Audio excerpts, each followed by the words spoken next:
Hello everyone, happy Monday. Welcome to the start of a new week. Hopefully it's a smooth week for you. To get you started, today is May 10th and it is National Clean Up Your Room Day. Very, very exciting day, especially for the kids. This is probably every parent's dream day, right? A day devoted to cleaning up your room. So on a scale of 1, it's from 1 to 10, with 1 being as neat as it could possibly be and 10 being just utter disaster. How would you rate your room right now?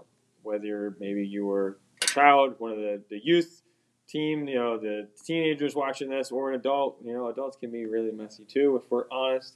Where would you rate your room right now? Between 1 and 10? I don't know.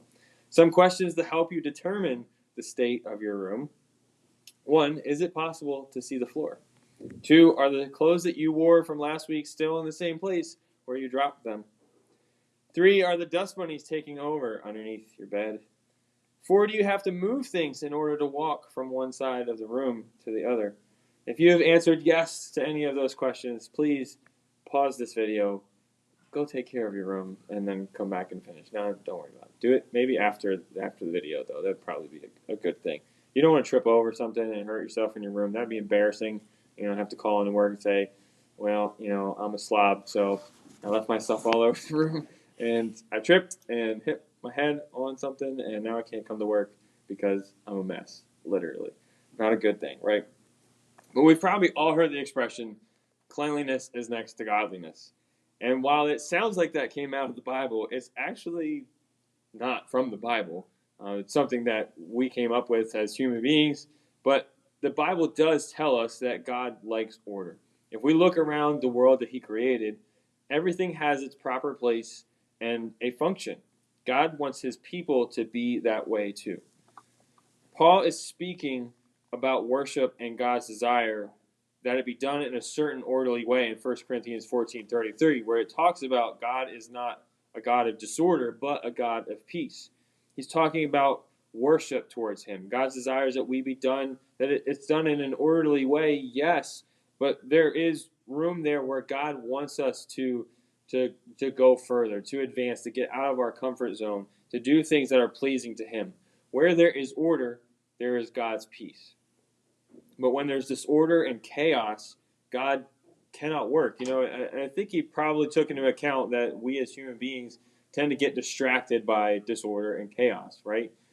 Just picture having a church service, and we're in the church service, the pastor's preaching, and you just get up and start a game of volleyball in the middle of the sanctuary. It's going to be pretty distracting, right?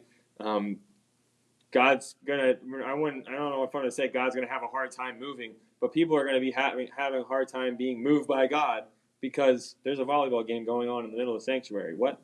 Disorder and chaos is not a good environment in that situation to see God move. So God does like things to be done in order.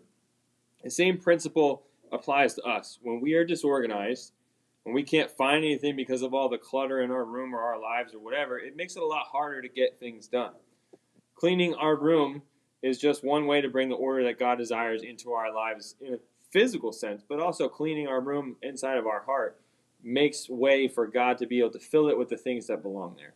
When we get the clutter out of our heart, the internal room, when we get the clutter out of that, the chaos out of that, God is able to settle in with His peace and give us peace to get through the week. Give us peace to get through the chaos that's around us that we really can't help. If you think about it that way, there's enough chaos in the world. There's enough chaos at work. We don't need that in our hearts as well. We don't need that in our lives at home as well. So today, I hope that you will take some time maybe to clean your room physically if it needs to be cleaned, but also search your heart. Let God search your heart and clean out the things that don't belong in that spiritual room so that He can have His peace and there will be not a thing of disorder, but a thing of peace. May God bless you. I hope you have a great rest of this Monday and that your week goes extremely well, and we'll see you back here again tomorrow. Take care.